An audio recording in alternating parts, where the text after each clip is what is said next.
बम बम बोल रहा है काशी हाजीपुर का अनीस अब्बासी। अनीस जब भी आता है तो कुछ न कुछ खास मुद्दे और कुछ खास शख्सियतों को आपको दिखाता ही है।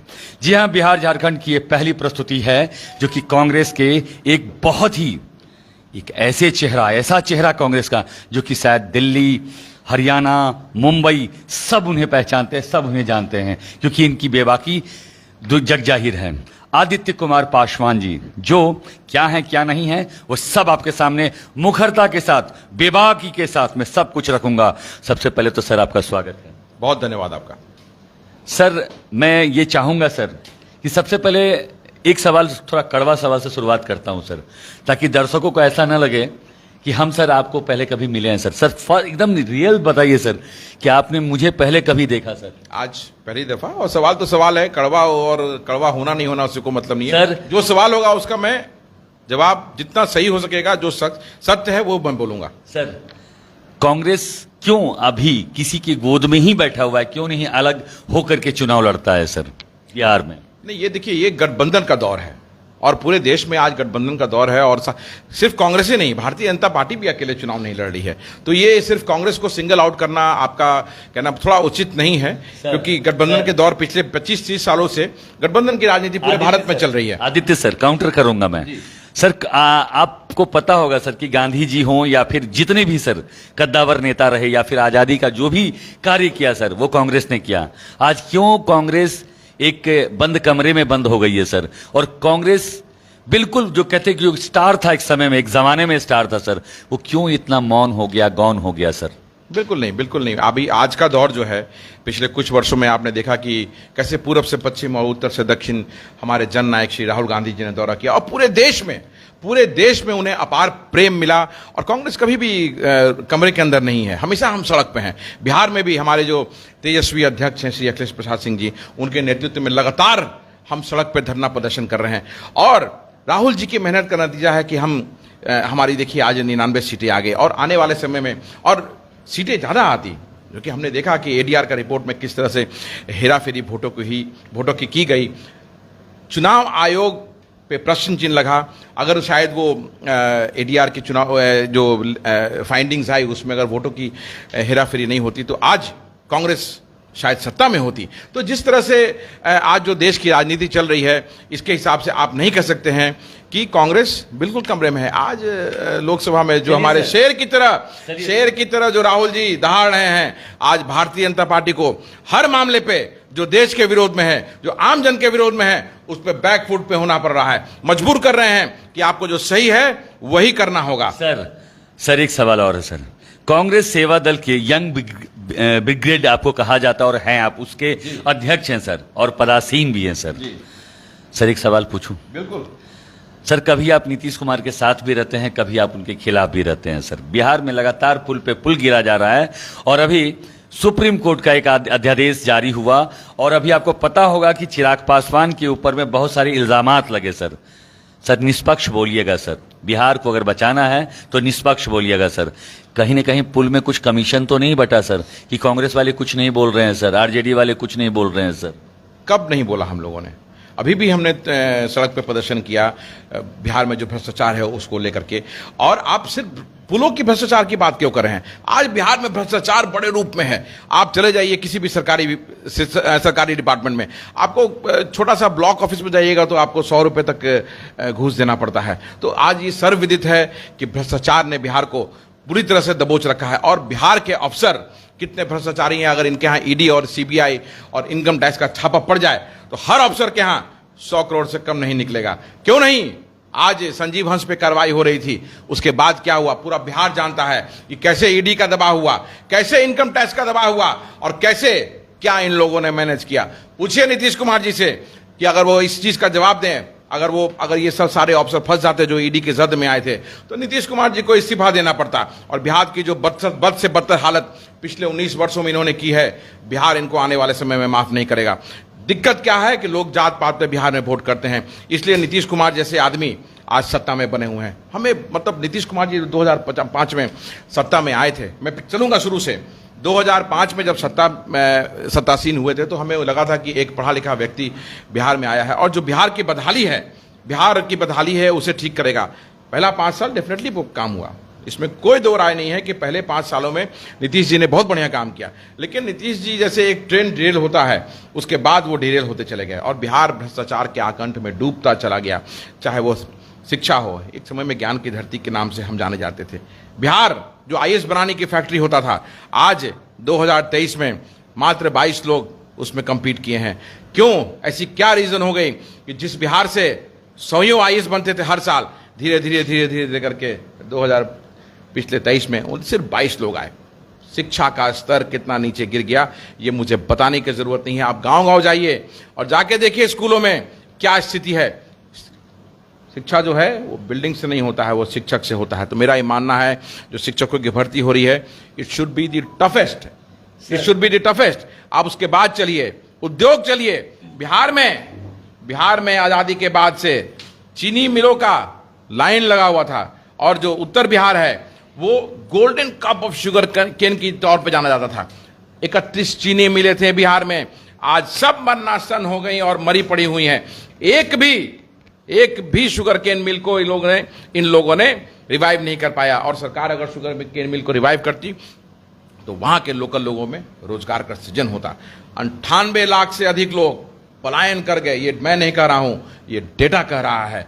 और वो पलायन का रीजन क्या है कि यहां औद्योगिकरण नहीं है।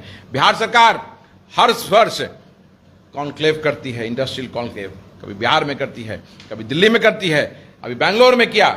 एक पैसे का इन्वेस्टमेंट जो यहां आया हो, बिहार सरकार की पॉलिसी ऐसी है कि जो यहां पहले से उद्योग है वो मर गया। तो नए उद्योग की तो बात ही छोड़ दिए।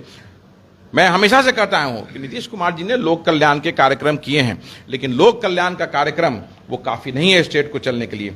स्टेट उद्योगीकरण से चलता है। आज बिहार के पास रेवेन्यू क्या है? बिजली। और वो उस बिजली के कारण, गलत पॉलिसी के कारण, स्मार्ट मीटर के कारण बिहार का गांव-गांव का हर एक आदमी आज परेशान है। तो ये बिहार सरकार बिल्कुल ही हर फ्रंट पे फेलियर है, इसे अब जाना चाहिए। सर, कहीं ये लालटेन युग फिर से लाना तो नहीं चाहते हैं कि बिजली लोग महंगा होगा तो बिजली कटवा देंगे और गांव-गांव में फिर वो लालटेन युग आ जाएगा? सर, कहीं उसी की तैयारी आप लोग तो नहीं करवा रहे नीतीश जी से? कभी नीतीश जी आपके साथ होते हैं सरकार में, कभी वो मुख्यमंत्री बनते हैं आपके साथ, कभी वो मुख्यमंत्री बनते हैं बीजेपी वाले के साथ, और वो सारा जितना भी चीज़ है सर वो नालंदा लेके जाते हैं। चाहे नालंदा में कल या परसों जो अभी उद्घाटन हुआ है सर खेल विश्वविद्यालय का, सर वो भी वहीं लेके चले गए और वो कुछ भी नहीं हो रहा सर। लेकिन सर आप इल्जामात सिर्फ उनको मत दीजिए सर, कहीं ना कहीं दोषारोपण तो सर आपके ऊपर भी है सर। आप आरजेडी के साथ रहते हैं तो वो मुख्यमंत्री रहते हैं। आप अगर जदयू की सरकार बनती है आरजेडी के साथ तो मुख्यमंत्री वो रहते हैं। आज बीजेपी के साथ सरकार है तो मुख्यमंत्री वो हैं। और सारा चीज उस पिछले 17-18 सालों से वो राजगीर नालंदा लेके चले जा रहे हैं सर। कौन आवाज उठाएगा सर? नहीं, बिल्कुल आपका कहना बिल्कुल सही है। हम लोगों ने नीतीश कुमार जी को साथ लिया और मौका दिया कि समाजवाद का जो दौर है और आज जो एक जन क्रांति की आवश्यकता है, जो आम लोगों के लिए काम करने के लिए आवश्यकता है, तो नीतीश कुमार जी ने जब अपनी इच्छा जाहिर की तो हमने बिल्कुल उनको साथ लिया। उसमें कहीं कोई दो राय नहीं है। और एक बार नहीं है, 2-2 बार की बात है।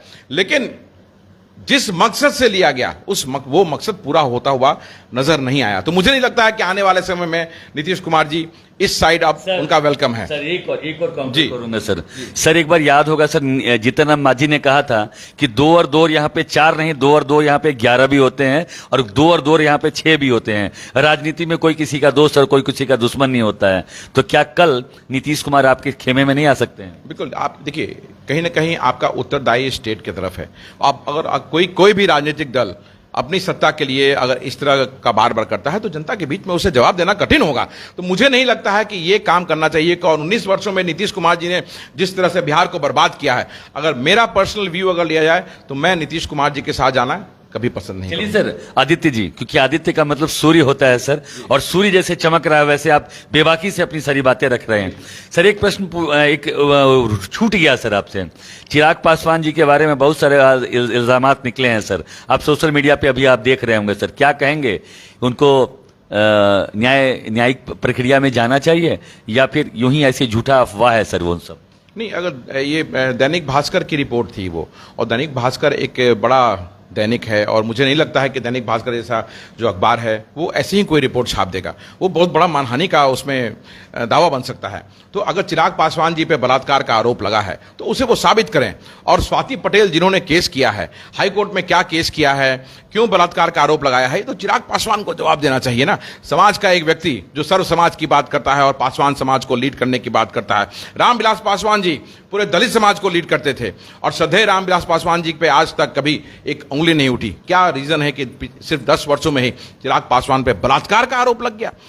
ठीक है, साबित नहीं हुआ वो, लेकिन आरोप लगना ही एक बहुत बड़ी बात है। अगर आप सांसद हैं और श्रद्धेय रामविलास पासवान जी के नाम पर आपको वो प्रेम और स्वरूप मिला है और जिसके कारण आप 2 बार सांसद हुए और आज केंद्रीय मंत्री हैं, तो अब चिराग पासवान जी को यह साबित करना पड़ेगा कि वो आरोप जो है वो निराधार है और बलात्कार में उनका कहीं से कोई इन्वॉल्वमेंट नहीं है। और उन पे और भी आरोप लगे हैं, तो सभी आरोपों का उनको जवाब देना चाहिए कि उनकी पैतृक संपत्ति 80 करोड़ की है, तो 80 करोड़ की संपत्ति है तो वो कहां से आई, इसका जवाब उन्हें देना चाहिए। और उन्हें डिग्री उनके पास नहीं है, तो डिग्री उन्होंने अगर अपने हलफनामे में दिया है कि डिग्री नहीं है तो ठीक है, अगर उन्होंने हलफनामे में दिया है और यहां भी निकल रहा है कि डिग्री उन्होंने नहीं ली, तो इसके लिए चिराग पासवान पे एक्शन होना चाहिए। और चिराग पासवान क्या, कोई भी अगर अपने हलफनामे में गलत चीज देता है तो उस पर एक्शन होना चाहिए। और अभी मैं आपके माध्यम से कुछ एक चर्चा भी इस पे करना चाह रहा था जो मैं बोलना चाहूंगा। और आज के युवाओं को, लड़कों को ये समझना चाहिए और सरकार को, मुझे लगता है कि वो कानून बनाने का समय आ गया है कि आरक्षण जो है वो एक गरीबी उन्मूलन कभी कार्यक्रम नहीं रहा, वो छुआछूत के लिए आरक्षण का कार्यक्रम बाबा साहब ने समाज में समानता के लिए प्रावधान दिया और पिछले काफी सालों से इस पर काम होता आया, लेकिन मुझे लगता है कि अभी भी वो काम हुआ नहीं है। इसलिए आरक्षण की आवश्यकता अभी भी समाज में है। शिक्षा में आरक्षण मिलना चाहिए क्योंकि साक्षरता नहीं हुई है, तो जब साक्षरता हुई नहीं है तो नौकरी कैसे लगेगा? नौकरियों में आरक्षण लगना चाहिए, इसलिए कि ये बहुत बड़ा रीजन है कि साक्षरता जब अगर नहीं है तो नौकरियों में आरक्षण का लाभ नहीं ले पाता है और वो रिक्तियां खाली रह जाती है। लेकिन मेरे हिसाब से आज सरकार को गंभीर चिंतन करने की जरूरत है। विधायिका इस पे ध्यान नहीं देगी जो मैं बोलने जा रहा हूं, क्योंकि राजनीति में जो आरक्षण मिलता है उसकी हर 10 वर्षों में समीक्षा होनी चाहिए। इसलिए समीक्षा होनी चाहिए क्योंकि आजादी के बाद इस देश में बहुत सारे लोग बड़े बड़े दलित नेता हुए। नाम मैं किसी का लेना नहीं चाहूंगा, इसलिए कि जितने भी नाम है वो समाज से ऊपर कोई भी नहीं है। लेकिन ये आज बहुत एग्जाम्पल्स आपको देखने मिलेगा कि एक नहीं, बहुत सारे दलित नेताओं के परिवार उसका लाभ लेते रहे। तो आखिर हमारा जो पिछली पंक्ति में भाई बैठा हुआ है, जो लड़का टैलेंटेड है, शिक्षित है, उसे कब मौका मिलेगा? आज वो मौका नहीं मिला है इसलिए कि ये परिवार वाले लोग इस पे बैठे हुए हैं। तो इसका जवाब मैं जानता हूं उधर से क्या आएगा कि आरक्षण जो है वो छुआछूत के आधार पर है। तो भाई 70 सालों में, 60 सालों में आपने क्या छुआछूत को दूर कर दिया? अगर छुआछूत को दूर नहीं किया तो वो नई पीढ़ी को आगे आने चाहिए ताकि वो नई व्यवस्था से, नई तरीके से व्यवस्थाओं से लड़ सके। और जो छुआछूत अगर समाज में आज भी है तो उसे दूर करने में नई पीढ़ी अपनी ऊर्जा लगाए और नए लड़के जो पिछली पंक्ति में समाज के हैं, जिनके आने से समाज विकसित होगा और समाज का पिछला पंक्ति में वो पावर जाएगा, पावर डिसेंट्रलाइज होकर के नीचे तक जाएगा, उसे मौका मिलना चाहिए। मेरी बात का आने वाले समय में बहुत बड़ा विरोध होगा मैं जानता हूं, और सभी लोग जो सत्ता के शीर्ष पर बैठ के बरसों से आनंद ले रहे हैं वो सभी लोग मेरी बात का विरोध करेंगे। लेकिन मेरा समाज, वो लड़के जो चाहते हैं कि सत्ता में आए, हिस्सेदारी मिले, भागीदारी मिले, पिछली पंक्ति का लड़का आगे आए, वो मेरी बातों का समर्थन करेगा। सर, आदित्य कुमार पासवान जी, बिल्कुल जैसा आपका नाम है वैसा आपका काम भी है सर। आप पासवान समाज से आते हैं और आपने बेबाकी से चिराग पासवान जी के बारे में वो हर चीज बोल दिया सर। इमेटेरियल है, इमेटेरियल नाम इमेटेरियल है। जो मैं बोला हूं, the name is completely immaterial. ये समाज की बात है और समाज के सामने कोई भी नाम बहुत छोटा है, चाहे वो चिराग पासवान हो, जीतन राम मांझी हो और बीट एनी में। भारत का कोई भी नाम समाज से ऊपर नहीं है और समाज की बात मैं करता हूं। और जब तक समाज की लड़ाई उस जगह पे नहीं पहुंच पाएगी, समाज में हिस्सेदारी नहीं मिलेगी, आदित्य पासवान अपनी लड़ाई को बंद नहीं करेगा। चलिए आदित्य जी, एक सवाल और है सर। मैंने सुना है सर कि कुछ पत्रकारों से आप नाराज चल रहे हैं और कुछ पत्रकारों ने आपकी कुछ खबरों को नहीं प्रकाशित किया, इसमें क्या सच्चाई है सर? देखिए, मैं बिहार के बारे में मैंने अभी कुछ लेख भी लिखा था, जो बड़े मीडिया हाउसेस है वो उसे निकालने में कतरा रहे हैं। रीजन बीइंग, वो जानते होंगे क्या बात है। कुछ जगहों पे मुझे मौका मिला है क्योंकि मैं जो पिछले 19 वर्षों में जो बिहार रहा है उसके बारे में मैंने उस पर चर्चा की है कि बिहार की बदहाली कब और कैसी हुई। जब बिहार हमारा, सर आपका आर्टिकल कहीं छपा है सर क्या? बिल्कुल छपा है, बिल्कुल छपा है। वो पंजाब केसरी में आया था, मैं आपके साथ शेयर करूंगा और मैं चाहूंगा कि आपके दर्शक उस आर्टिकल को पढ़े। है क्या इसमें, जरा दिखाइए। मैं अपने दर्शकों को सामने सामने मैं दिखा रहा हूं कि वो आर्टिकल भी जो है, जो इनका छपा है, जो कि बिहार के अखबारों में प्राथमिकता से नहीं दी गई, वो अखबार पंजाब केसरी ने छापा है और पंजाब के एडिशन में आया है, और वो हम सब आपके सामने हम रख देंगे उसमें, कि आप इसको आराम से पढ़ सकें, और कमेंट बॉक्स में ये पूरा लिंक रहेगा, आप इसको पढ़ेंगे। और मैं कहता हूं कि अगर कोई भी चीज है, पत्रकारों का काम है हर चीज को मुखरता के साथ में रखना और उनका आवाज बनना, क्योंकि आपकी आवाज तो है ही। सर एक बात और मैं आखिरी सवाल आपसे पूछूंगा जी कि सर आप लोग जितनी बार जीतते हैं विधायक मंत्री, तो सब कुछ न कुछ करते हैं सर जी। उनको हमेशा पेंशन मिल जाता है, सब कुछ हो जाता है सर, लेकिन सर क्या हम पत्रकारों के लिए कभी कुछ सोचते हैं सर? क्या आप लोग? बिल्कुल, मुझे लगता है कि आज जो पत्रकार लोग जो हैं उन्हें एक सम्मान के तौर पे कुछ ऐसी व्यवस्था होनी चाहिए। मुझे लगता है कि इस मामले में नीतीश कुमार जी ने थोड़ा बहुत कुछ किया है, लेकिन I don't think that is enough, और ज्यादा उस पर होना चाहिए। और पत्रकारों के लिए एक ऐसी कुछ व्यवस्था बननी चाहिए कि उन्हें वो इतना कंफर्टेबल हो सकें कि वो जो न्यूज है, जो मीडिया में जो आता है, वो बिल्कुल सही तरीके से वो प्रेषित करके लोगों तक पहुंचा सके, क्योंकि पत्रकार अगर कंफर्टेबल रहेगा तभी ये कर सकेगा। तो मेरा ये मानना है कि पत्रकारों के लिए कुछ न कुछ सरकार को जरूर करना चाहिए। सर जैसे ठीक है, पत्रकारों के लिए कम से कम ऐसी तो व्यवस्था होनी चाहिए, कम से कम हम लोग को, जैसे आप लोग को मुहैया कराया जाता है सिक्योरिटी वगैरह, तो वैसे हम लोग को भी सिक्योरिटी वाला कुछ तो चाहिए सर, क्योंकि हम लोग सर एक माइक लेके चलते हैं और हम लोग को क्या होता है क्या नहीं होता है वो आप जानते हैं सर। कभी किसी के पक्ष में, कभी किसी के विपक्ष में खबरें तो हमको चलानी पड़ती है सर, लेकिन निष्पक्ष पत्रकारिता के लिए सर क्या आपके जैसे आदित्य जी हम लोग के लिए क्या आवाज बनेंगे सर? डेफिनेटली, बिल्कुल। मैं जितनी कोशिश करता हूं कि जो सच्चाई है उसको बोलूं और सभी की आवाज बन सकूं। और थ्रेट परसेप्शन जो है, जो लाइव थ्रेटनिंग जो है, लाइव थ्रेटनिंग जो आपने कहा कि पत्रकारों पर भी लाइव थ्रेटनिंग जो है, वो it all depends on the threat perception, कि क्या आपका थ्रेट परसेप्शन है, उसकी जांच होनी चाहिए। तो वो जांच अगर होगी, तो अगर आपको जरूरत होगी सुरक्षा की, तो मुझे लगता है कि श्योर शायद सरकार जरूर उस पर देगी सुरक्षा आपको। चलिए दर्शकों, हमारी और आदित्य जी की, आदित्य का मतलब सूर्य जो होता है, सूरज का पर्यायवाची आदित्य है, और हमने आदित्य जी के साथ में जो भी गुफ्तगू किया है बेबाकी से किया है, कोई तैयारी नहीं है, और हम जो किए हैं आपके सामने किए हैं, प्रत्यक्ष में किए हैं। दोस्तों हमारी प्रस्तुति कैसे लगी बताइएगा जरूर, कमेंट बॉक्स में लिखिएगा, और वो जो आर्टिकल है आपको कमेंट बॉक्स में मिल जाएगा। हमारी प्रस्तुति कैसी लगी बताइएगा जरूर, और वही आपका बम बोल रहा है, काशी हाजीपुर का निवासी। हम आपसे रुखसत ले रहे हैं, सब खैर कर रहे हैं, मिलते हैं फिर ब्रेक के बाद। थैंक यू दोस्तों।